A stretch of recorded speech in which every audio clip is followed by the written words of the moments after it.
আসসালামু আলাইকুম, শুভ সকাল। অ্যাপারেল ম্যানুফ্যাকচারিং 4 এর প্রথম লেকচারে সবাইকে স্বাগতম। আমি একটা কথা ডিসকাস করতেছিলাম আপনাদের সাথে, প্রোডাকশন প্ল্যানিং অ্যান্ড কন্ট্রোল আর অ্যাপারেল ম্যানুফ্যাকচারিং 4 দুইটা কোর্সই আমার আছে। আমি বেশিক্ষণ না, আমি অল্প কিছুক্ষণ কথা বলে চলে যাব।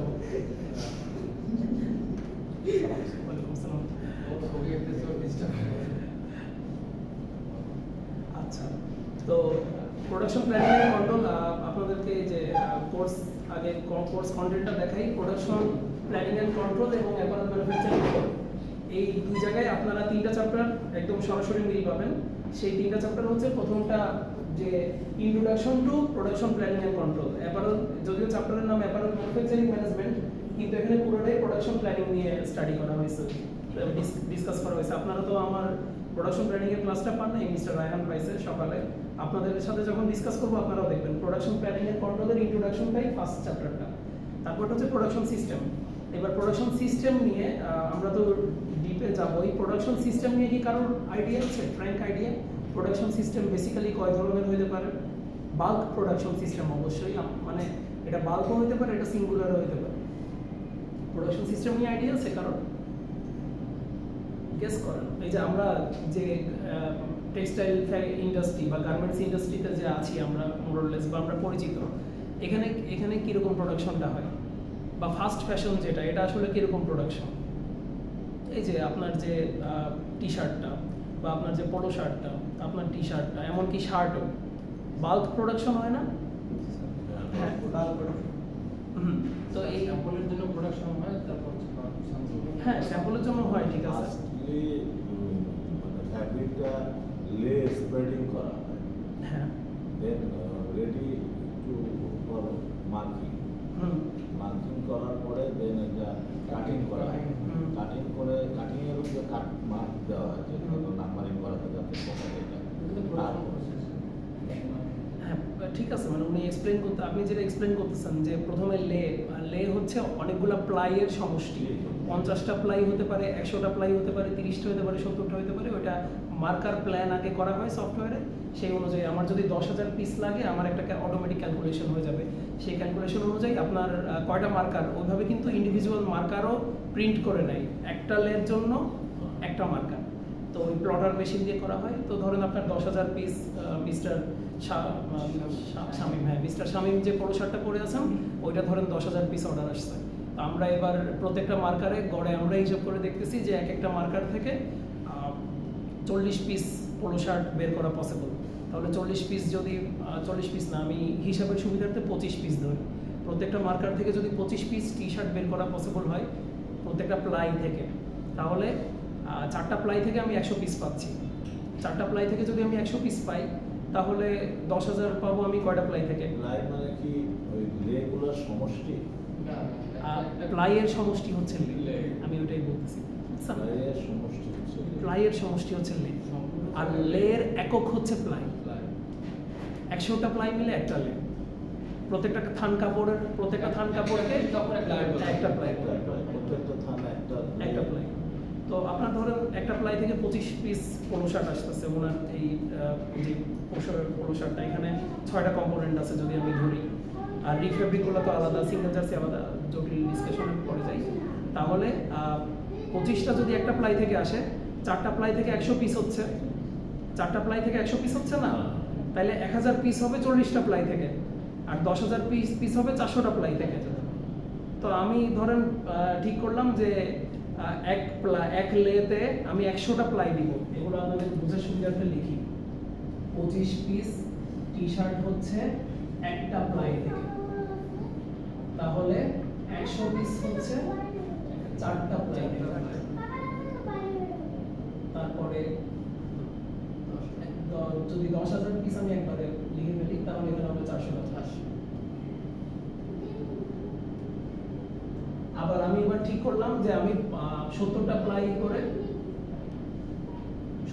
করতেছি, যে কারণ আমি 100টা প্লাই করলে আমার কাটিং ডিফেক্ট হওয়ার চান্স বেশি। আমি দেখতেছি ঠিক মতো হয়তো কাটবে না, ওখানে প্রিসিশন কাটিংটা হবে না, ওখানে হচ্ছে সেই রাফ এজগুলা একটার সাথে একটা ফ্রিকশন হবে, তারপর রাফ এজগুলা একটার সাথে একটা লেগে যাবে, বিভিন্ন রকম প্রবলেম হবে। তাই আমি ঠিক করলাম যে 70টা প্লাই একটা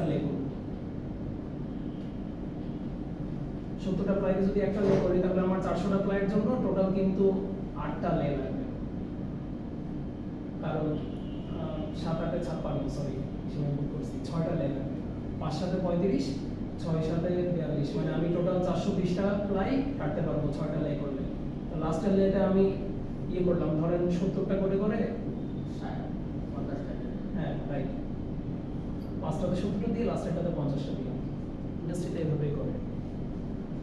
আমার শুধু তাড়াহুড়া করে আমি হচ্ছে শর্টকাটে মানে তাড়াতাড়ি, আমি তো 4টা প্লাইও প্রত্যেকটা প্লাই যদি আমি 100টা করে করে দিই তাও তো আমি 4টা প্লাইও কাটতে পারি, কিন্তু আমার যত বেশি ডিফেক্ট হবে আমার তত আরো কাজ বাড়বে, মানে আমার এখানে সবকিছু লস, আমার র ম্যাটেরিয়াল লস, সময় লস, ওয়ার্কারের কষ্ট গেল, আরো এটা জবাবদিহি করতে হবে, এটা পুরোটা ঝুটে চলে যাবে, অনেক কিছু আছে এখানে। আচ্ছা, তো এগুলো পুরোটা যে ডিসকাস করলাম এটা হচ্ছে ম্যাস প্রোডাকশন বা বাল্ক প্রোডাকশন যেটা বলে, ম্যাস প্রোডাকশন বা বাল্ক প্রোডাকশন, এটা একটা প্রোডাকশন সিস্টেম। তারপর এই যে এমনকি আমি যে পাঞ্জাবিটা পরে আছি এটা শৈল্পিকের পাঞ্জাবি, এটাও কিন্তু ঈদ উপলক্ষে ওরা ফাস্ট ফ্যাশনের জন্য ওরা হচ্ছে অনেকগুলা সেম ডিজাইনে অনেকগুলা প্রডিউস করছে, এটাও ম্যাস প্রোডাকশনের একটা অংশ। আপনাদের ভিতর কেউ কি নিজে হচ্ছে টেইলর থেকে শিলানো শার্ট পরে আছেন? আপনার শার্টটা কি টেইলর থেকে নাকি এটাও মাস প্রোডাকশন? এক্সাম্পল আচ্ছা, উৎকৃষ্ট একটা এক্সাম্পল আছে, এটা টেনে আনা রিস্কি হবে। আপনারা দেখতেছেন এই ড্রেসটা দেখতেছেন না, এটা ক্যামেরাটা একটু করে ধরুন। আচ্ছা, এটা হচ্ছে আমাদের ফ্যাশন ডিজাইনিং যে কোর্সটা অফার করা হয়েছিল, অ্যাডিশনাল মানে প্রফেশনাল কোর্স, এটা একাডেমিক ক্রেডিটের অংশ ছিল না। তো এটার সেকেন্ড ব্যাচে আমাদেরই 11th ব্যাচের লিজা, সম্ভবত লিজা, সে হচ্ছে ওই কোর্স শেষে এক্সিবিশন ছিল, 5 জন 5টা ড্রেস এক্সিবিট করছিল, ও হচ্ছে এটা বানাইছে। এই ড্রেসটা কি কারো আইডিয়া আছে?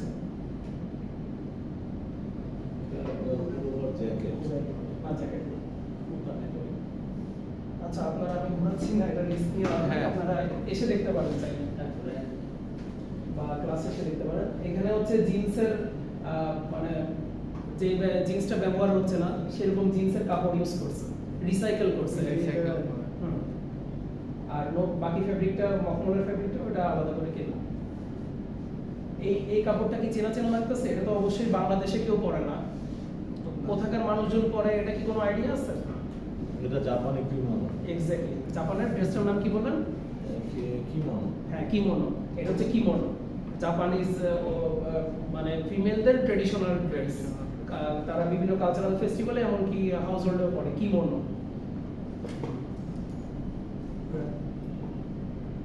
এটা আমাদের স্টুডেন্ট হচ্ছে সে নিজে নিজে তৈরি করছে, নিজে মানে তার টেইলরিং স্কিল দিয়ে তৈরি করছে।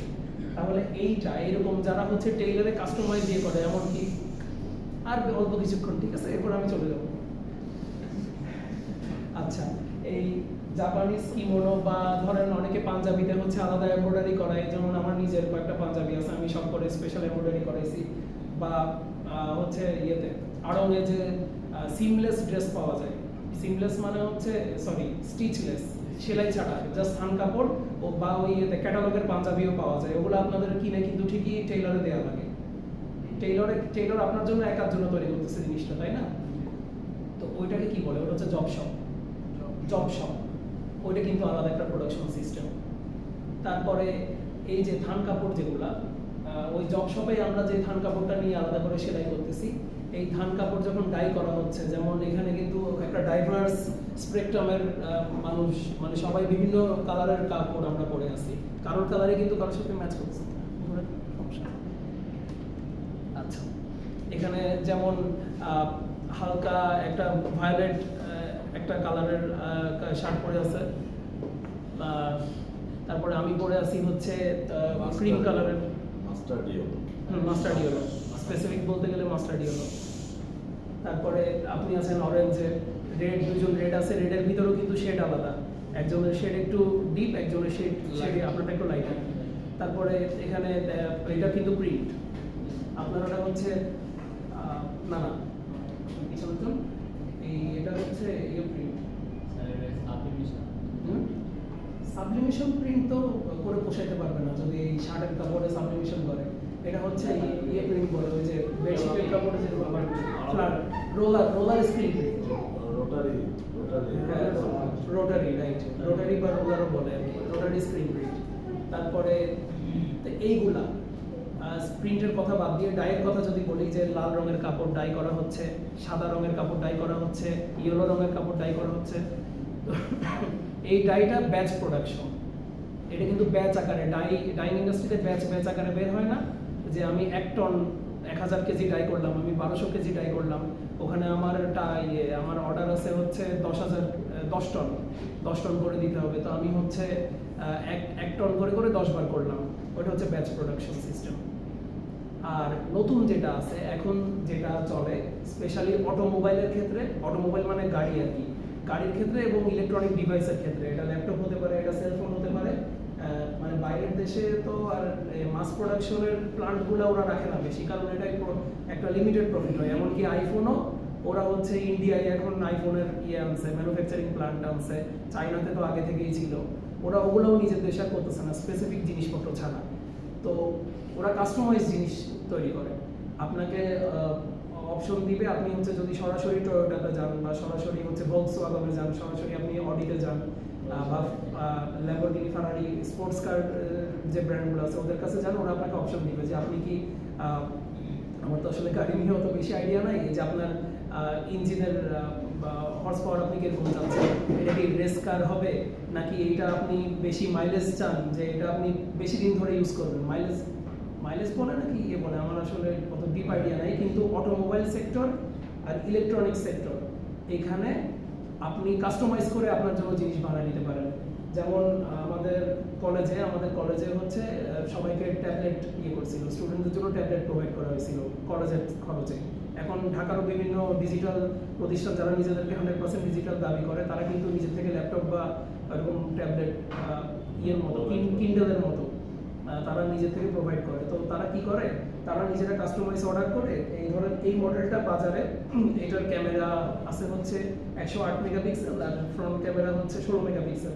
ওরা স্টুডেন্টদের জন্য এটা একটা ট্যাব আমরা কল্পনা করে দিচ্ছি, তো ওরা স্টুডেন্টকে দিবে, স্টুডেন্ট তো পড়বে, মূলত ইউটিউবে ভিডিও দেখবে আর ওই পিডিএফ পড়বে। তো স্টুডেন্টদের তো ক্যামেরা অত লাগবে না, র্যাম অত লাগবে না, ওরা তখন ইন্ডাস্ট্রি, আমাদের তো লেনোভোর ছিল, লেনোভোর ওটার র্যাম ওরা কমাই দিছিল, ক্যামেরা ওরা কমাই দিছিল। এইভাবে যে আপনি কাস্টম, আপনার অ্যাকচুয়াল একটা প্রোডাক্ট আছে সেটা থেকে চেঞ্জ করে কাস্টম যেগুলো বানাচ্ছেন, এটা একটা আলাদা প্রোডাকশন সিস্টেম, এটা হচ্ছে কন্টিনিউয়াস ফ্লো প্রোডাকশন সিস্টেম। তো এই প্রোডাকশন সিস্টেমগুলো সম্পর্কে আমরা এই যে সেকেন্ড চ্যাপ্টারে পড়বো, tools of planning. Tools of প্ল্যানিংটা হচ্ছে মূলত, আচ্ছা আমি কি খুব দ্রুত বলতেছি কথাগুলো, মানে আচ্ছা ঠিক আছে। এবার টুলস অফ প্ল্যানিং নিয়ে যদি কথা বলি, টুলস অফ প্ল্যানিং সরাসরি আপনাদের সেক্টরে চলে আসলো, সরাসরি আপনাদের গার্মেন্টস সেক্টরে, মানে আমরা গার্মেন্টস সেক্টরে অ্যাপারেল ম্যানুফ্যাকচারিং সেক্টরে ঢুকে গেলাম টুলস অফ প্ল্যানিং এ। এখানে মূলত আইদের কাজ, ইন্ডাস্ট্রিয়াল ইঞ্জিনিয়ার যারা, এখানে কি আই ডিপার্টমেন্টের কেউ আছেন? আচ্ছা, আই ডিপার্টমেন্টের কেউ নাই। তো টুলস অফ প্ল্যানিংটা পুরোটাই হচ্ছে আপনারা আমাদের যে লোকাল ওনারশিপের যে ইন্ডাস্ট্রিগুলো, সেখানে দেখবেন আপনাদের ফ্রেন্ড সার্কেলে বা পরিচিত, এমনকি আপনাদের ব্যাচমেটরাও অনেকে জব করে আই অ্যান্ড প্ল্যানিং। এই ডিপার্টমেন্টের নামটা শুনছেন? I and planning, industrial engineering. Specially local ওনারশিপের যে ইন্ডাস্ট্রিগুলো, লোকাল ওনারশিপ মানে বাংলাদেশি মালিকানার যে ইন্ডাস্ট্রিগুলো, ওনারা আই আর প্ল্যানিং এই দুটো একসাথে করে ফেলে। কিন্তু যারা হচ্ছে মাল্টিন্যাশনাল, কোরিয়ান কোম্পানি হতে পারে, ইন্ডিয়ান হতে পারে, শ্রীলঙ্কান হতে পারে, মরিশাসের কোম্পানি হতে পারে, আর কার আছে এরকম বাইরের যেগুলো আছে, তারা কিন্তু আই আর প্ল্যানিং এই দুটা আলাদা রাখে।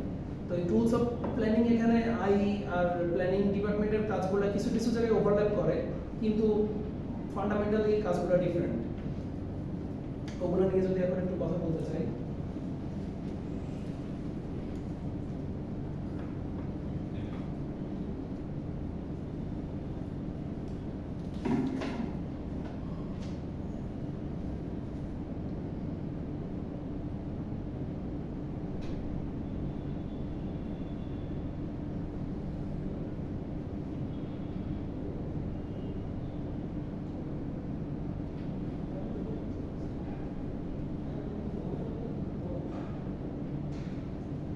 মিস্টার সাইফুল, আপনার কি মনে হয় প্ল্যানিং ডিপার্টমেন্টের কাজ কি একটা রেডিমেড গার্মেন্টস ফ্যাক্টরিতে?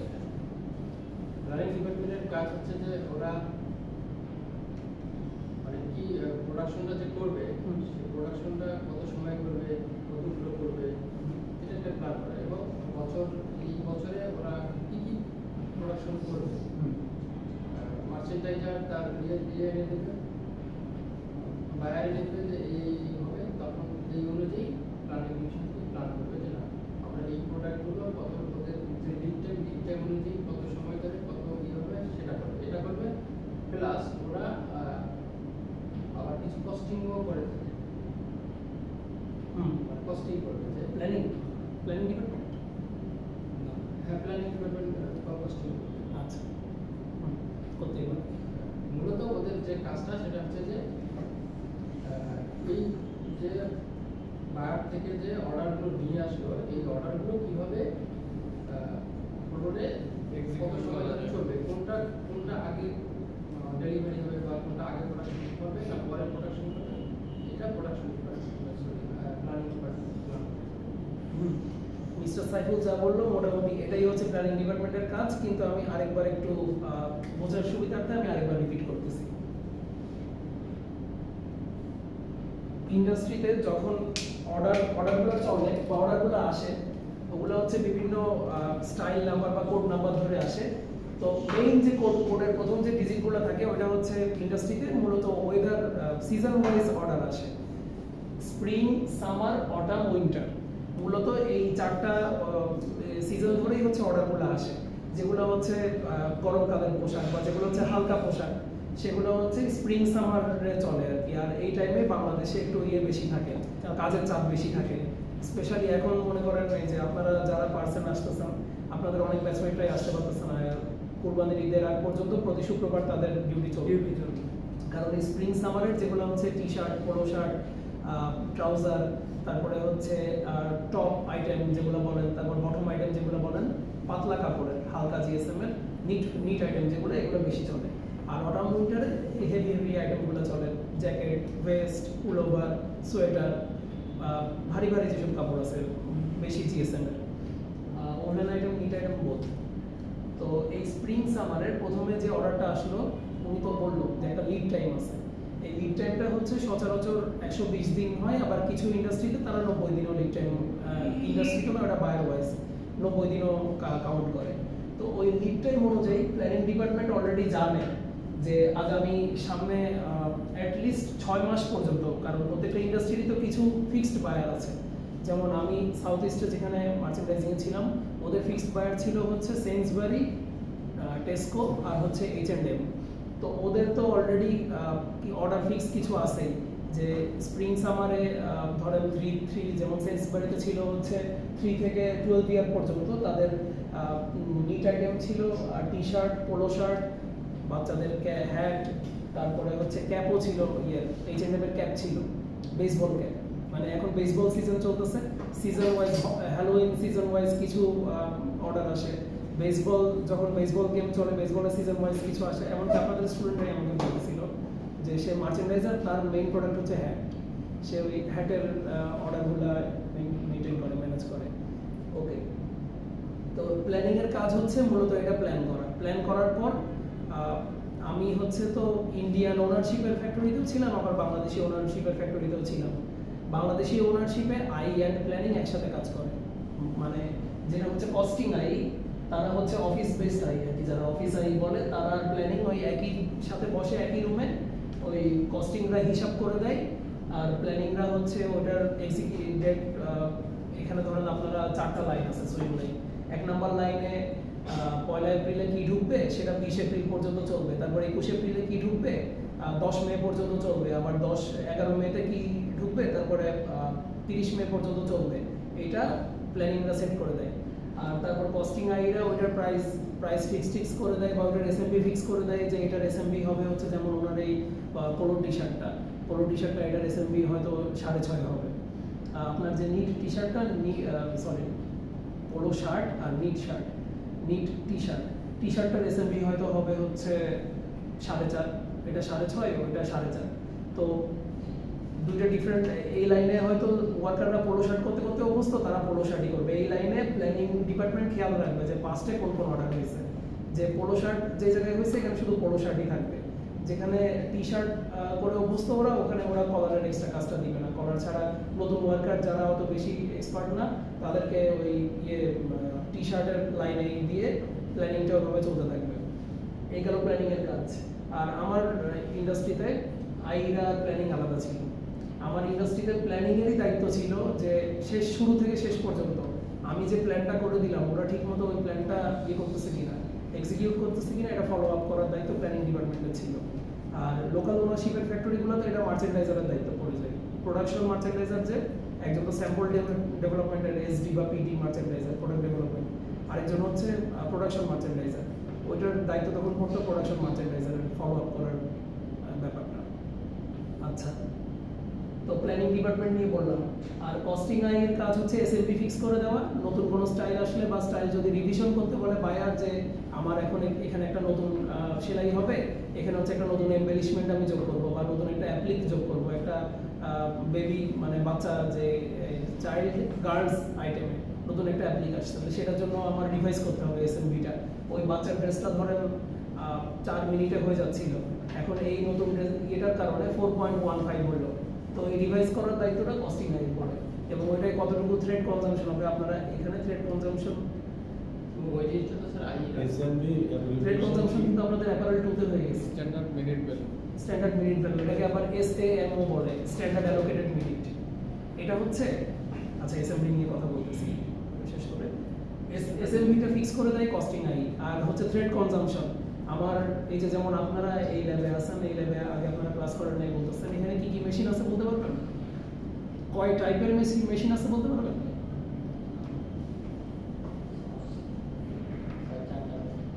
হুম?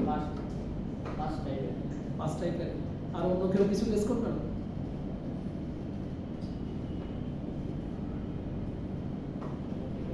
ফার্স্ট টাইপের কি বেশি?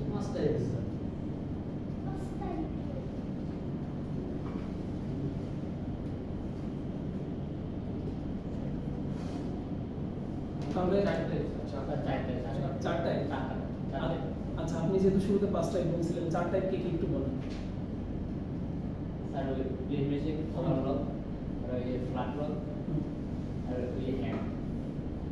এটা হেম না, এটা হচ্ছে কানসাল। ওই যে লেখা আছে কানসাল, দেয়ালে লেখা আছে, স্পেসিফিকেশনটা ঢেকে গেছে, এখানে সব মেশিনের পাশে স্পেসিফিকেশনগুলো দেওয়া আছে। আচ্ছা হ্যাঁ ঠিক আছে, এই 4 টাইপের মেশিন। এখানে প্রথম টেবিলে যেটা আছে এটা হচ্ছে ওভারলক, আর একদম কর্নারে ওটা হচ্ছে ওভারলক। আর এখানে ওভারলকের পরের যে দুটো মেশিন সেটা হচ্ছে সিঙ্গেল নিডল লক স্টিচ অথবা প্লেন। আর এখানেও সরি 2 নাম্বার হচ্ছে ফ্ল্যাট লক, 2 নাম্বারটা ফ্ল্যাট লক, 3 নাম্বারটা হচ্ছে সিঙ্গেল নিডল লক স্টিচ। আর এখানে ওভারলকের সামনে দুইটা, এই দুটো হচ্ছে সিঙ্গেল নিডল লক স্টিচ বা প্লেন। আর এর উপর হচ্ছে কামজাই। আচ্ছা, তো মেশিন ওয়াইজ কিন্তু থ্রেড কনজাম্পশন অনেক সুন্দর হয়েছে। এটা একটু এখানে দেখেন, ক্যামেরাটা একটু দেখেন, এদিকে আসুন। অনেক সুন্দর হয়েছে। ভেরি নাইস, অনেক সুন্দর। আচ্ছা ওকে, তো থ্রেড কনজাম্পশন মেশিন ওয়াইজ কিন্তু প্রতি ইঞ্চির থ্রেড কনজাম্পশন আলাদা। যেমন সিঙ্গেল নিডল লক স্টিচের থ্রেড কনজাম্পশন সবচেয়ে কম, ওটাই হচ্ছে প্রতি ইঞ্চি সেলাইয়ে সুতা লাগে হচ্ছে 2.75 ইঞ্চি।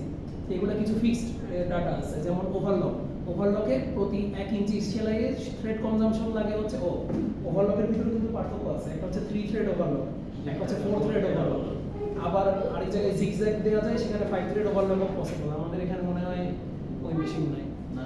কিছু জায়গায় একটা জিগজ্যাগ স্টিচ মাঝখান দিয়ে দেওয়া যায়, এটা কি আপনারা দেখছেন ওভারলক মেশিনে? আচ্ছা, ওইটা স্পেশালি ওই যে পুল ওভার বা ভেস্ট না, মানে সোয়েটার এই জাস্ট এই জায়গায় একটা ক্রস মতো একটা ডিজাইন পারপাসে দেওয়া থাকে। এটা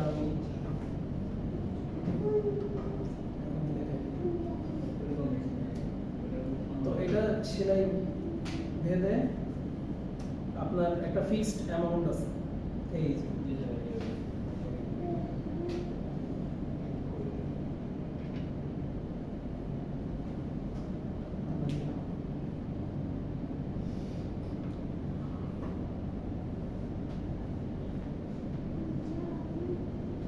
মানে ব্যাপারটা পুরোটাই হচ্ছে ওভারলকের ভিতর দিয়ে এটা চলে যায়। সেটা অনেকটা এরকম অনেকটা।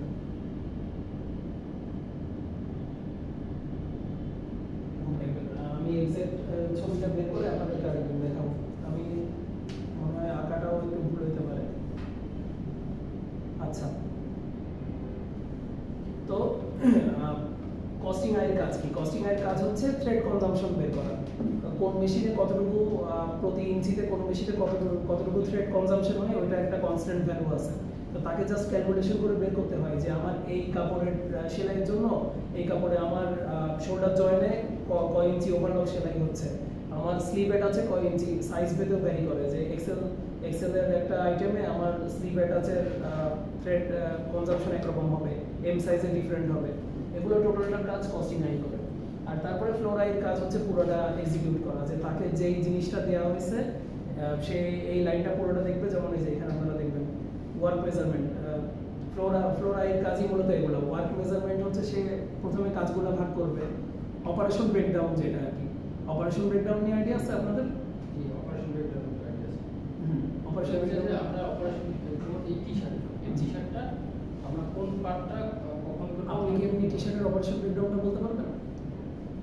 বা Specific 50% হলেও হবে, মানে 30% পারবেন? চেষ্টা করতে পারবেন। আপনি একটু সামনে চলে আসেন, এই জন্য আমি ওটা বলতেছিলাম যে ক্যামেরার সামনে এসে আপনি একটু বলেন, যতটুকু পারেন বলেন, আমি বাকিটা বলতেছি। এটা হচ্ছে যে আমি প্রথম কোনটা শিলাবো, কোন পার্টটা, এটা হলো অপারেশন ব্রেকডাউন। তো আমি প্রথম যদি আমি স্পেসিফিকেশন বলতে পারতেছি যে আচ্ছা, ঠিক আছে। এই পার্ট হ্যাঁ, মানে ঠিক আছে, ওয়ার্ক মেজারমেন্ট, মিস্টার সাইফুলের কথাটা ঠিক আছে যে ওয়ার্ক মেজারমেন্টটা হচ্ছে আমার যেই কাজটা আসছে আমার হাতে ওইটা ভাগ করে নেওয়া। তার ভিতর একটা গুরুত্বপূর্ণ কাজ হচ্ছে স্টাইল অ্যানালাইসিস করে অপারেশন ব্রেকডাউন তৈরি করা। এটা ছাড়া আরো কাজ আছে। কোনটার সাথে কোনটা আগে পিছিয়ে হবে? হ্যাঁ, মানে অপারেশন ব্রেকডাউন কিভাবে আমি করলে আমি সবচেয়ে কম সময় জিনিসটা শেষ করতে এটা পারবো। কে করবে? এই প্ল্যানটা করবে কে? এটাও ফ্লোরাইড নাকি স্যার? না, ওটা ফ্লোরাইড, ওটা কস্টিং আই কাজ, অপারেশন ব্রেকডাউন করাটা। এবং কস্টিং আই এর কাজ। এবং যে যেমন ওই অনুযায়ী এটা কি ওই বিয়ে প্রোডাকশন জিএমটি ওনারা করবে? হ্যাঁ, আমি ওইটাই বলতে চাচ্ছিলাম যে এটা যে কোনো কস্টিং আই করতে পারবে না। ইন্ডাস্ট্রিতে আলাদা লোক থাকেই, মানে তাদেরকে 6 ডিজিট স্যালারি দিয়ে আদার বেনিফিট দিয়ে রেখেই দেওয়া হয়। সে শুধু এই ইন্ডাস্ট্রির যতগুলো স্টাইল আসবে সবগুলোর সে হচ্ছে অপারেশন ব্রেকডাউনের ইনচার্জ থাকবে।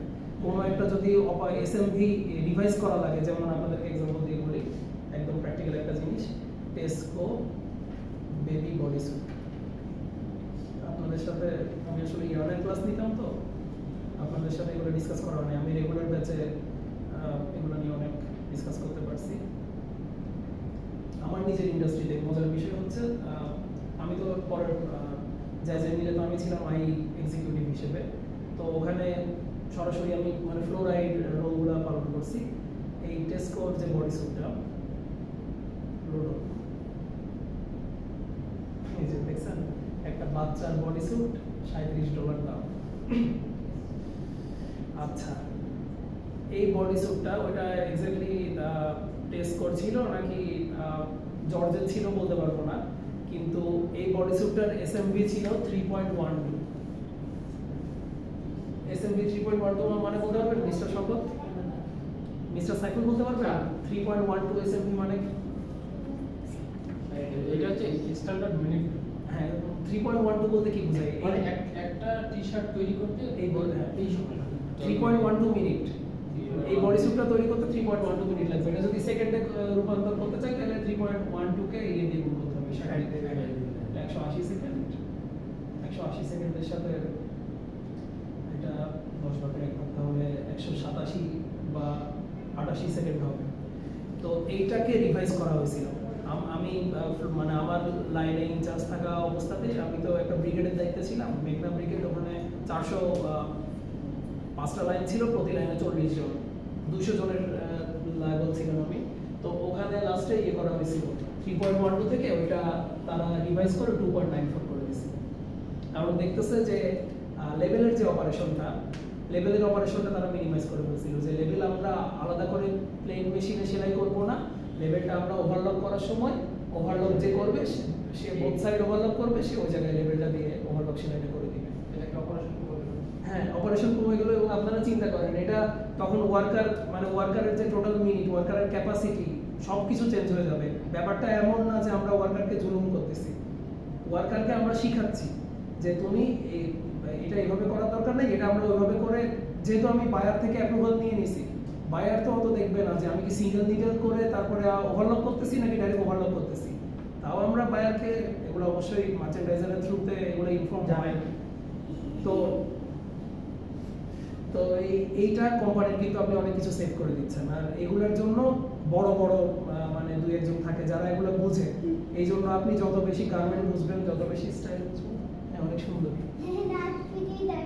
আসলে এদিকে আসে বাবা, হয়েছে আর ডিস্টার্ব করে না। তো এইগুলোর জন্য একজন দুজন অনেক স্যালারি দিয়ে তাদেরকে রাখা হয় এবং তারা সহজে কোথাও যেতে চাইলে তার মানে সে যদি অন্য জায়গায় ব্যবস্থা করে ফেলে চলে যাওয়ার, তাকে আবার করে রাখবে, মানে টাকা বাড়িয়ে দিয়ে হ্যাঁ হাতে পায়ে ধরে কোনোভাবে রাখে যতদিন না তার লেভেলে আরেকজনকে ডেভেলপ করতে পারতেছে ইন্ডাস্ট্রি। ওনার ব্যাকগ্রাউন্ড মানে উনি যে কাজ শিখলো এত এক্সপার্ট, কোন লাইনে কাজ করে? অনলাইন বলতে তাদের হয়তো দেখা যায় আইটি ব্যাকগ্রাউন্ড থেকে আসে, ইন্ডাস্ট্রিয়াল প্রোডাকশন ইঞ্জিনিয়ারিং ব্যাকগ্রাউন্ড থেকে, অথবা তারা টেক্সটাইলেই অ্যাপারেলেই ছিল থাকার পর। কারণ যারা আইটিতে পড়ে তাদের একটা কোর্সই আছে product design, product development, product design, project development বা প্রজেক্ট ম্যানেজমেন্ট। আপনি নিজেও যখন প্রথম দিন পরিচয় দিয়েছিলেন, আপনি ওইরকম আপনার হচ্ছে তিনটা ওয়ার্ড দ্বারা নিজের যে পরিচয়ের একটা প্রেজেন্টেশন টপিক দিয়েছিলাম, ওখানে আপনি বলছেন প্রজেক্ট ম্যানেজমেন্ট বলছেন না। যারা ওই লেভেলের এক্সপার্ট হয়ে যায় তারা ওগুলো করতে পারে এবং তারা ওরকম করলে তাদের ওই কাজে অন্য কেউ আর ডাউট করে না, কেউ চ্যালেঞ্জ করে না। সে যেটা বুঝাই দেয় ওইটা বাকিরা বুঝে নেয় যে হ্যাঁ আমরা এইভাবেই করবো, চ্যালেঞ্জ করতে যায় না তাকে। এই যে আইটি, তারপরে ইন্ডাস্ট্রিয়াল ইঞ্জিনিয়ারিং, এইগুলো তো বাংলাদেশে আগে ছিল না, কিন্তু টেক্সটাইল বা গার্মেন্টসের এটা 40 বছরের পুরনো এবং অনেক বছর আগে থেকেই আমরা $1 বিলিয়ন এক্সপোর্ট করি। তো এই তো এক্সপার্টাইজটা তো ওইভাবে এডুকেশন থেকে তো আসে। ওইটা এখন ডেভেলপ করার চেষ্টা চলতেছে। তাদের কিন্তু এইসব ডিগ্রি নাই, তারা কিন্তু আগের পুরোনোটাই জানে। ছিল আগে যারা এখন সবকিছু এতটা ছিল না। একসময় বিজেপি ইউনিভার্সিটি ওইটা একটা মার্চেন্ডাইজিং এর একটা ফার্স্টে ওইটা মানে কোর্স করাইতো দুইটা, এই 90 বা এইটা পরে অনেক পরে ইউনিভার্সিটি হয়েছে, কিন্তু ইন্ডাস্ট্রি তো ডেভেলপ করে গেছে অনেক আগে। অবশ্যই ইন্ডাস্ট্রি ডেভেলপ করছে এবং আপনি যেটা বলতেছেন মানে আমি নিজে যেই টিমে ছিলাম, ওভারঅল তো আমারও একটা ওভারহেড ছিল। আমার সিনিয়র আই যিনি ছিল, সিনিয়র আই এক্সিকিউটিভ, মানে আমার জাস্ট ডেজিগনেশন উপরে, কিন্তু আমরা সেম ক্যাটাগরিতে আর কি, বা সেম ওভারঅল সেম ডিপার্টমেন্টে সেম ডেজিগনেশনই বলা যায়। উনি জাস্ট সিনিয়র, ওনার স্যালারি স্ট্রাকচারটা ডিফারেন্ট ছিল, কিন্তু ওনার একাডেমিক কোয়ালিফিকেশন হচ্ছে উনি 8 ফেল। উনি 8 ফেল, উনি ওই ইন্ডাস্ট্রিতে ঢুকছিল হচ্ছে ট্রলি বয় হিসেবে, এগুলা একবার রেকর্ডে বলা উচিত না। উনি 16 বছর ধরে ওই এক ইন্ডাস্ট্রিতেই আছে, 16 বছর ধরে এক ইন্ডাস্ট্রিতেই আছে। উনি ওখানেই হচ্ছে নিজেকে ডেভেলপ করছে। উনি ইঞ্জিনিয়ারিংটা ফ্লোর থেকে শিখছে। আমরা থিওরিটিক্যাল ইঞ্জিনিয়ারিং শিখে আমরা ইন্টার্নশিপে গিয়ে আস্তে আস্তে আমরা আমাদের নলেজটা এক্সপ্লোর করতেছি বা আমরা ওই ওনাদের আন্ডারে থেকে শিখতেছি, কিন্তু ওনারা ফ্লোর থেকেই মানে এগুলো শিখছে। উনি কিন্তু নিট ফ্যাব্রিক আর ওভেন ফ্যাব্রিকের বেসিক পার্থক্য বলতে পারবেন না। আপনারা যারা মানে আমরা যারা সবাই ইঞ্জিনিয়ার, আমরা যারা থিওরিটিক্যাল নলেজটা নিচ্ছি, উনি ইন্ডাস্ট্রিতে সব জানে। এগুলো বলতে গেলে অনেক মজার গল্প আসে। 12:30 বেজে গেছে। যেমন এই লাইনের 1 নাম্বার লাইনে আজকের টার্গেট হচ্ছে তার ক্যাপাসিটি আছে, লাইনের ক্যাপাসিটি আছে ধরেন 6000 পিস করার। মানে আমরা ক্যাপাসিটি যখন বের করি ওগুলো সব ডিটেইলে এখানে টুলস অফ প্ল্যানিং বা আদার সব কিছুতে ডিটেইলে পড়াই দিব কিভাবে আমরা ক্যাপাসিটি বের করি বা কি ক্যাপাসিটি কিভাবে বাড়ানো যায়। লাইনের ধরেন ক্যাপাসিটি আছে 6000 পিস বডি স্যুট করার, ওই লাইনে টার্গেট দেওয়া হয়েছে 5500 পিস করার জন্য। এবার 6.5 ঘন্টা পার হয়ে গেছে, 6.5 না 6 ঘন্টা পার হয়ে গেছে। মানে লাঞ্চের পরেই মোটামুটি বোঝা যায় যে আজকে কোন লাইনে প্রবলেম হইতে পারে, বা শুরুতেও বোঝা যায়, স্পেশালি লাঞ্চের পর বোঝা যায়। তো ধরেন 6 ঘন্টা পর, লাঞ্চের পর দেখা যাচ্ছে আফটার 6 আওয়ার 3500 পিস হয়েছে। 3500 কি বেশি বললাম? 3500 ধরে নেন 3300 পিস হয়েছে, তাহলে বাকি এটা ধরেন 6.5 ঘন্টা। আর তাহলে বাকি থাকে 2200 পিস। হাতে আছে 3 ঘন্টা, তাহলে আমি এক কাজ করি, এটা 7 ঘন্টা করে দিই। 7 ঘন্টায় 3300 পিস হয়েছে, মানে 5 ভাগের 3 ভাগ হয়েছে, আর 5 ভাগের 2 ভাগ করতে হবে 3 ঘন্টায়। তো সে দেখতেছে, সে তখন বটল নেক বের করার চেষ্টা করে। বটল নেক নিয়ে আইডিয়া আছে আমাদের? জি জি স্যার। একটু বলেন। ঘটনা গেছে যে যেখানে গিয়ে কাপড়গুলো জমা হয়, যে জায়গায় আপনার কাজটা জমা হয়ে গেছে, যেমন এই পুরা একটা ইয়েটা, এই ম্যানেকিনটা দেখেন, ম্যানেকিনের পানির বোতল দিয়ে বলে আরো বেস্ট। পানির বোতলটা এইটার তো বন্ধ হ্যাঁ। যেখান থেকে মানে একটা ক্লাস্টার জমা হয়ে গেছে, যে সুন্দর একটা ফ্লোতে যাচ্ছিল, একটা অপারেশনে গিয়ে থেমে যাচ্ছে আর হুম। ওখান থেকে বের হচ্ছে না। প্রতি ঘন্টায় ধরেন আমি যেহেতু 5,500 টার্গেট দিছি, আমার প্রতি ঘন্টায় 550 পিস হওয়া উচিত। 550 পিস হওয়ার জন্য নিশ্চয়ই পিছনের দিকে অন্তত 650 পিস হইতে হবে, কারণ পিছনে 650 না হলে সে সামনে মানে হ্যাঁ, কারণ এটা একটা প্রসেস লস আর কি। যে আপনারা ধরেন এই লাইনে 4 জন আছেন, প্রথম জন করছে 630টা, সে সামনের জনকে দিছে, কারণ সে তো আর মানে আমি একটা করতেছি একটা দিচ্ছি ওরকম তো না, বান্ডেল ওয়াইজ করে করে দিচ্ছি। মিস্টার বকুল মিস্টার রায়হানকে দিছে হচ্ছে 620 পিস। মিস্টার রায়হান, আপনার নামটা একটু, মিস্টার নূর মোহাম্মদকে দিচ্ছে 600 পিস। মিস্টার নূর মোহাম্মদ মিস্টার শওকত ইলাহিকে দিচ্ছে 570 পিস। মিস্টার শওকত ইলাহি তখন এখানে কোয়ালিটিতে দিতে পারতেছে 550 পিস।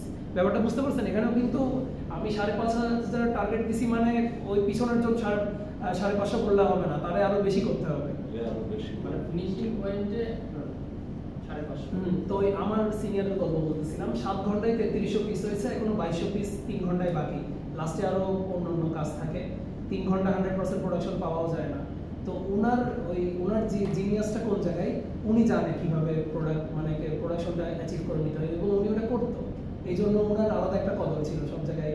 ম্যানেজার, নিজের ডিপার্টমেন্টের ম্যানেজার তো আছে, অন্য ডিপার্টমেন্টের ম্যানেজাররাও সবাই ইন্ডিয়ান, তারা সব পছন্দ করতো ওনাকে। মানে ওনার ওই জিনিয়াসটা আছে। কি জিনিস উনি কি করতো, উনি হচ্ছে সামনে মিস্টার শওকত ইলাহির যে অপারেশনটা, ধরেন বটল নেক হয়েছে নূর মোহাম্মদ আর শওকত ইলাহির এই জায়গায়, তো উনি করবে কি, মিস্টার বকুলকে সামনে নিয়ে আসবে, নিয়ে এসে হেল্পারের যে কাজগুলা, মানে ওনার সেলাইয়ে সুতা কাটা লাগতেছে, প্লেইং মেশিনে সব অপারেশনে সুতা কাটা লাগে, আর যেগুলো হচ্ছে ওভারলকে কিন্তু মিলানো লাগে।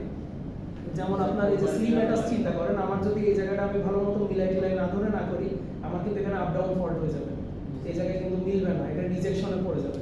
আর ওভারলক খুব ঝামেলার জিনিস, ওভারলকে ভুল করলে ওই পিসটায় আর বেশি কারেকশন করার অপশন থাকে না, ওটা রিজেকশনেই চলে যায়, ওটা বড় একটা লস। তো এই হচ্ছে ফ্লোরের ইঞ্জিনিয়ার আর যারা থিওরিটিক্যাল নলেজ পড়ে ইঞ্জিনিয়ার হচ্ছে তাদের পার্থক্য, যে উনি ঠিকই ওনার কাজে এক্সপার্ট, কিন্তু উনি পার্টিকুলার ওটাতে এক্সপার্ট, বাকিগুলো নিয়ে ওনার ওভারভিউ। ওই যে মানে প্রথম যে লোককে তাকে এখানে আমার জায়গায় নিয়ে আসবে, সে কি আমাকে অ্যাসিস্ট করবে না, সে আমি বা যেমন যেটা হইতো না, আপনি বাদ হবেন না, আপনি ধরেন করতেছেন হচ্ছে এই জন্য অপারেশন ব্রেকডাউনেরও হালকা একটু সহযোগী হিসেবে কাজ করে। ডিসকাস করতে চাচ্ছিলাম। যেমন ফর এক্সাম্পল আপনার যে অপারেশনটা আপনি হচ্ছে এই যে স্লিভ, যখন আমরা স্লিভ অ্যাটাচ করি, বা আমরা এটাকে কি বলে, কাফ বলে, কাফ বলে। এই যে মিস্টার শামিমেরটাতে যেটা আছে রিব অ্যাটাচ বা কাফ অ্যাটাচ, এটা যদি উল্টান দেখবেন এটা হচ্ছে ওভারলকের সেলাই, ঠিক আছে? এই ওভারলকের সেলাইটা যে জায়গায় হয়েছে, এই জায়গায় কিন্তু আলাদা একটা সিঙ্গেল নিডেল, আপনি একটু দাঁড়ান একটু ঘুরে যান, এই জায়গায় কিন্তু সিঙ্গেল নিডেল লক স্টিচের একটা ছোট্ট সেলাই আছে, ওই ওনার যে ওভারলকটা করছে ওটা ক্লোজ করে দেওয়ার জন্য। এই সেলাইটা দিলে এখানে কিন্তু সুতা, প্রত্যেকটা সেলাই সুতা কিছু অতিরিক্ত থাকে, এই সুতাটা বসে না। তো উনি করে কি, এই যে স্লিভ এন্ড ট্যাগ, এটাকে বলে এন্ড ট্যাগ, ছোট ছোট সেলাইগুলোকে ট্যাগ বলে।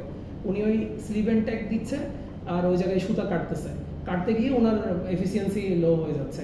ওনার ঘন্টায় যেখানে আমি ওনার কাছ থেকে আশা করছিলাম 180 পিস দিবে বা 200 পিস দিবে, উনি ওখানে ঘন্টায় এখন 140 পিস দিচ্ছে, কেটে নিজে সেলাই করতেছে, নিজে কাটতেছে। তো আমার সিনিয়র তখন করলো কি, পিছন থেকে মিস্টার বকুলকে নিয়ে আসলো, কারণ মিস্টার বকুলের হাতে যে কাজ ছিল সে সব শেষ করে এখন বসে আছে, আড্ডা দিচ্ছে। তো তারে নিয়ে এসে এবার হাতে ওই যে ট্রিমিং সিজার দিয়ে দিল, ট্রিমিং সিজার দিয়ে বলা হলো যে তুমি শুধু কাটবা, তোমার কাজ হচ্ছে কাটা, আর মিস্টার শওকত ইলাহিকে বললো তুমি শুধু সেলাই করবা, ও কাটবে। তো ওই জায়গায় তখন 1 ঘন্টায় 300 পিস হয়ে যায়। আর এডুকেশনের যে জিনিসটা বলতেছেন, অবশ্যই এই জন্যই মানে আমি নিজের চোখে দেখে আসছি, তো আমার নিজেরও খারাপ লাগছে যে লোকাল ওনারশিপের ইন্ডাস্ট্রি, কিন্তু স্পেশালি এই আই ডিপার্টমেন্টগুলোতে, প্রসেস ইমপ্রুভমেন্টের ব্যাপারগুলোতে বা ম্যানেজমেন্টের নলেজে শ্রীলঙ্কা কিন্তু অনেক আগে আছে আমাদের চাইতে। দেখবেন শ্রীলঙ্কান এক্সিকিউটিভরা কোরিয়ান কোম্পানিতে জব করতেছে, ইন্ডিয়ান কোম্পানিতে, বাংলাদেশি কোম্পানিতে জব করতেছে, কিন্তু শ্রীলঙ্কা আমরা সমাজ বই পড়তাম, শ্রীলঙ্কায় একটা শিল্প আছে নারিকেল শিল্প আর সমুদ্র, এই দুটো ছাড়া ওদের আয়ের উৎস অনেক লিমিটেড। তো যাই হোক, আমাদের আসলে ওই দক্ষ ম্যান পাওয়ারটা জেনারেট করতে হবে, যে নিজে দায়িত্ব নিয়ে কাজটা আদায় করে নিতে পারবে। আর আমাদের ভিতরে করাপশনটা যতদূর সম্ভব কমানো যায়, স্বতন্ত্রতা কমানো যায়। আরো অনেক ফ্যাক্টর কাজ করে। এই যে আপনি যেমন শ্রীলঙ্কা, আমি তো হয়তো মানে কিছুদিন একটু বসি তো ইয়ে করার জন্য, সেটা হলো যে শ্রীলঙ্কার যে লোকগুলো কাজ করে এদের সাথে বিভিন্ন বায়ারদের খুব ভালো রিলেশন আছে। এদের বায়ার ওদের ওখানে আছে, ওই বায়াররা তখন বলে দেয় যে একে নিতে হবে, না নিলে আমরা অর্ডার কমাই দেবো বা অর্ডার দিতে চাই। এটা একটা। আরেকটা হলো যে একটা শ্রীলঙ্কানকে যদি ওই ফ্যাক্টরিতে কিনে রাখা হয়, সেখানে তার বহু বাচ্চা ছাড়া এসে থাকে, সে কি করে শুধুমাত্র ওই খাবে, ঘুমাবে আর কাজ করবে। ওই জায়গায় যদি আমাকে নিয়ে দেয়, আমি কি করবো, আমার বাংলাদেশে আমি বহু বাচ্চা নিয়ে থাকি, সকালবেলা উঠে বাচ্চাকে স্কুলে নিয়ে যাবো, দেখতে একটু দেরি হবে, অফিসে গিয়ে আমাকে দেখতে দেরি হয়, মানে কাজের একটা প্রয়োজনটা কম থাকে। একজন যে এন্টারপ্রেনিয়ার, যে এমপ্লয়ার, সে তো চাবে যে না আমি একটা 100% ডেডিকেটেড কাউকে। হ্যাঁ, যে আমার হাতে প্রোডাকশনটা ভালো হয়, কিছু ভালো হয়। এবং বাইরে নেগোসিয়েশন যে করবে, ওর সাথে ওর লিঙ্ক আছে, বিভিন্ন বাইরের সাথে লিঙ্ক আছে। এই জন্য বিভিন্ন এক্সিকিউটিভদের, বিভিন্ন যে টপ লেভেল ম্যানেজমেন্টে আপনার ডিরেক্টর বা সিইও, এগুলো ছিল। তবে স্যার এটা খুব অবাক ব্যাপার, 1982-তে শ্রীলঙ্কার ছিল প্রায় আপনার $3,000 per capital due to garments export, আর বাংলাদেশের ছিল $300 পার ক্যাপিটাল। ওদের যে ওয়ারটা হয় মানে অভ্যন্তরীণ যে তামিলদের সাথে, তখন এই গার্মেন্টসের ব্যবসাটা বাংলাদেশ, পাকিস্তান এদের মধ্যে মানে চলে আসে। তো ওই সময়কার এক্সপার্টগুলা, তখন তো বাংলাদেশ অত এক্সপার্ট ছিল না, শুরু করছে কিন্তু এক্সপার্ট ছিল না, ওরা তখন জবলেস হয়ে যায়, এসে অর্ডার সব নাই, ওরা এসে আমাদেরকে মানে আমাদেরকে অ্যাসিস্ট করে। কিন্তু ওদের এই 20 বছরে কিন্তু ওদের গার্মেন্টস দাঁড়াইতে পারেনি, কিন্তু ওরা এখনো আমাদের উপরে ডমিনেটিং করে কি ওরা ম্যান পাওয়ার ডেভেলপ করতেছে, স্কিল ম্যান পাওয়ার বলতে কি ওরা ম্যানেজারিয়াল। কারণ আমার নিজেরই ওই আমার আই ডিপার্টমেন্টের ম্যানেজার ছিল শ্রীলঙ্কা, আমি তাকে দেখছি যে মানে আমাদের আসলে ওই জায়গাটাই কাজ করার মতো অনেক কিছু আছে, আমরা এখনো ওই জায়গায় পিছাই আছি। আর মিস্টার সাইফুল যেটা বললো, ওইটা কিছু কিছু জায়গায় ফ্যাক্টর, ওটা 100% ক্ষেত্রে না, কিন্তু ওটা 30% ক্ষেত্রে অবশ্যই প্রযোজ্য। ওদের এতে কি তবে স্যার লেখাপড়া বিষয় হলো লেখাপড়া অ্যাডভান্স বলতে মানে ম্যানেজমেন্ট স্কিলটা আমি দেখলাম বাংলাদেশি ম্যানেজমেন্ট চাইতে কিন্তু ওদের তো ইন্ডাস্ট্রি না, ওদের ম্যানেজমেন্ট স্কিল তো আপনার ইন্ডাস্ট্রি ছাড়া তো ডেভেলপ করবে না। আমি নিজেই এটা নিয়ে আশ্চর্য হয়ে গেছি, মানে উনি আমার ইন্টারভিউ নিয়েছিল, যেহেতু আমাকে আই ডিপার্টমেন্টের, আমার খুব ইচ্ছা ছিল মার্চেন্ডাইজিংয়ে যাওয়ার, কারণ আমি তো এখানে মার্চেন্ডাইজিং হিসেবে ছিলাম। তো ওনারা আমাকে ঠিক করে রাখছিল একে আমরা আইতে নিব, কারণ এমনিতে আমার ওই ইন্ডাস্ট্রিতে বিএসসি ইঞ্জিনিয়ার আই কম ছিল, বিএসসি ইঞ্জিনিয়ার মার্চেন্ডাইজার অনেক ছিল। তো তারা আইতে নিতে চাচ্ছিল, তো সে আমার সাথে আমার থিসিস নিয়ে আলোচনা করতেছে যে তুমি ভার্সিটিতে কি নিয়ে কাজ করছো, তোমার থিসিস মানে তার যে টেকনিক্যাল, তার এই ইন্ডাস্ট্রিয়াল নলেজের বাইরে টেকনিক্যাল যে এত নলেজ আছে। আমি ফ্লেম রিটার্ডেন্ট ফ্যাব্রিক নিয়ে কাজ করছিলাম, এটা যদি আপনাদেরকে এখন দেখাতে চাই, যে অগ্নি নিরোধক ফ্যাব্রিক। তো উনি আমার সাথে ফ্লেম রিটার্ডেন্ট ফ্যাব্রিকে আমি কি টেস্ট করছি, ফ্লেম রিটার্ডেন্ট ফ্যাব্রিকে আমার পারফরমেন্স কেমন আসছে, এটা কি আমি ইন্ডাস্ট্রিতে এখন ইউজ করা যাবে কিনা। উনি আবার এক্সাম্পল দিয়ে তখন কোন একটা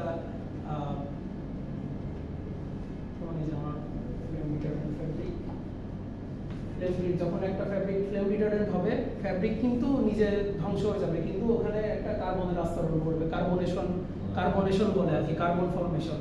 এটার ফলে আগুনটা ওই জায়গায় শেষ হয়ে যাবে, আগুনটা আর সামনে যেতে পারবে না। আরো ছিল হচ্ছে এই যে ইলেকট্রিক্যাল কন্ডাক্টিভিটিও ছিল আমার ফ্যাব্রিকে, হচ্ছে বিদ্যুৎ পরিবাহী, এই ফ্যাব্রিকটা বিদ্যুৎ পরিবাহী ছিল, করছিলাম আমি। তো স্যার আমার সাথে এগুলো নিয়ে পর্যন্ত কথা বলতেছিল যে কি কি টেস্ট করছি, থার্মোগ্রাভিমেট্রিক অ্যানালাইসিস করছি, ওইটাতে রেজাল্ট কি আসছে। আমি বলছি স্যার 280 ডিগ্রি পর্যন্ত এটা সহ্য করতে পারবে। স্যার বলতেছে এখন তো অলরেডি 400 ডিগ্রি সেন্টিগ্রেড সহ্য করতে পারে এবং ফ্যাব্রিক বাজারে চলে আসছে। আমি আশ্চর্য হয়ে গেছি, মানে ওই নলেজটা আমার কাছে তখন ছিল না, আমি এটা নিয়ে ঘাঁটি নাই। ওনার ওই নলেজ আছে, পুরোটাই হচ্ছে নলেজ আর কি, মানে ওনাদের নলেজ আছে আমাদের চেয়ে বেশি। তাহলে আসলে এখন খুব ইম্পর্টেন্ট ক্লাস আমাদের। এই বিষয়ে কিছু না জানলে আমাদের এটা এই কোর্স করে কোনো লাভ হবে না, শিখতে হবে। এমনকি আপনাদেরকে আরো আরেকটা জিনিস দেখাই, আপনাদের সাথে তো এই ক্লাসটা নাই, টেকনিক্যাল টেক্সটাইল। আমার তো স্যার এর বিষয়ে কোনো অভিজ্ঞতা নেই। আমি ভাবলাম যে আমার অভিজ্ঞতা আছে ইয়েতে টেক্সটাইল কেমিস্ট্রিতে। আমি এজিএম ছিলাম 20-25 বছর আগে। কিন্তু আমি ভাবলাম যে নতুন কিছু শেখার জন্য অ্যাপারেলে আসছি। এটা কি মানে অ্যাপারেলটা হলো কঠিন নাকি বেশি? অ্যাপারেল কিন্তু কঠিন না, মানে অ্যাপারেলের ব্যাপারটা কি, অ্যাপারেল কিন্তু বিজনেসের সাথে অ্যালাইন হয় অনেকটা। আর অ্যাপারেলে এই যে মূলত এফিসিয়েন্সি আর ইমপ্রুভমেন্ট নিয়ে, ফ্যাশন ট্রেন্ডেরও ব্যাপার আছে, আর এফিসিয়েন্সি আর ইমপ্রুভমেন্ট নিয়ে মূলত কাজ করা হয়। আমার একটা ছোট একটা টেইলার আছে আমার শোরুমের সাথে সাথে। আমি টেইলারিং, লেডিস টেইলারিং আমি প্রোভাইড করি। মানে ছোট্ট ইউনিট আর কি, 3টা মেশিন, একটা মাস্টার চালাই। আচ্ছা, ওইটা আমি এখন দেখাতে পারতেছি না, ওইটা আমি আরেকদিন দেখাবো। যে অলরেডি জাপানের কোম্পানিরা তারা হচ্ছে ফিল্ম রিটার্ডেন্ট গার্মেন্ট প্রডিউস করতেছে কটন দিয়ে। কটন দিয়ে মানে হ্যাঁ 88% কটন, কেমিক্যালি, হ্যাঁ কেমিক্যাল ট্রিটমেন্ট করে। ট্রিটমেন্টের মাধ্যমে। আর এগুলো তো টেকনিক্যাল টেক্সটাইল, এগুলো হচ্ছে আপনার ওই ইয়ের মতো, ওই যে ফেস মাস্ক বলেন, গাউন বলেন, মেডিকেল গাউন বলেন, এগুলো তো ডিসপোজেবল, আপনি বেশি দিন ইউজ করবেন না। এটা রিপিট বিজনেস, মানে আমি তৈরি করে আমি টেস্ট করে দেখাবো এটা ভালো, এটা 1 মাস পর্যন্ত, বা এটা একটা নির্দিষ্ট লাইফ টাইম আছে। হ্যাঁ, যে এটা ওয়াশ সাইকেল আছে, এটা 10 ওয়াশ সাইকেলের পর এটা আর ইয়ে করা যাবে না। তো আমাদের ওই দিকে যাইতে হবে, রিসার্চ ওরিয়েন্টেড দিকে যাইতে হবে। যে আপনাদের যখন প্রোডাকশন সিস্টেম করলাম, আমেরিকাতে কিন্তু এখন ওই যে গার্মেন্টস আছে, গার্মেন্টস কিন্তু প্রথমে ইংল্যান্ডে ছিল। গার্মেন্টসের এই যে মে দিবসের কাহিনী, ওটা কোন জায়গায় হয়েছিল? শিকাগোতে গার্মেন্টস শ্রমিকদের মেরে ফেলছিল, শিকাগোতে ওরা আন্দোলন করতেছিল। তো এগুলো তো তাহলে আমেরিকা, ইংল্যান্ড এগুলো ওরা খেয়ে ছেড়ে দিছে এই বিজনেসগুলো। তারপরে এখন আমরা এগুলো নিয়ে আসি। আর আপনি শ্রীলঙ্কায় দাঁড়াতে পারেন নাই বলবেন না?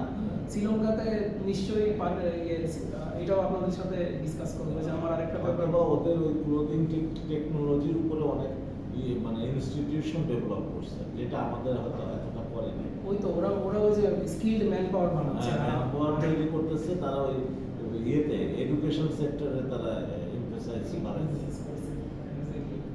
যেমন আপনি যেহেতু শ্রীলঙ্কায় দাঁড়াতে পারেন, এটাও একটা শর্ট অ্যানালাইসিস আছে। না, দাঁড়াইছে তারা, মনে করেন কিন্তু ওরা top- পর্যটন ক্ষেত্রে, তারপরে আপনার টি সেক্টরকে আরো ডেভেলপ করছে। ওইটাতে আবার খুব ভালো কোয়ালিটি টি তারা জেনারেট করে, যেটা মনে করেন $1000 পার কেজির দাম। আমরা তো কম দামি জিনিস জেনারেট করতেছি।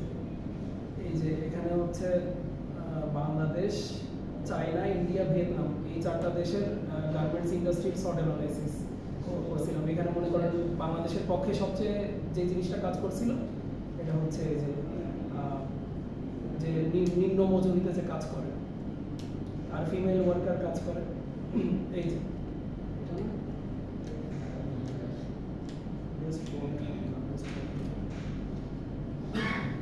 কম দামি জিনিসটা তো কম কস্টে প্রোডাকশন করতে হবে, সেইটার জন্য বাংলাদেশ এখন আস্তে আস্তে টেকনিক্যাল টেক্সটাইলের দিকে ইনশাআল্লাহ মানে ম্যানমেড ফাইবার যদি জেনারেট বাংলাদেশে প্রোডাকশন করা যায়, তাহলে এটা ডেভেলপ করা অনেক সম্ভব, অনেক আরো বেশি ইউজ আছে। এখন ওগুলা করার জন্য কিন্তু কলি জানায়, এটা বক্তব্য করে দাও।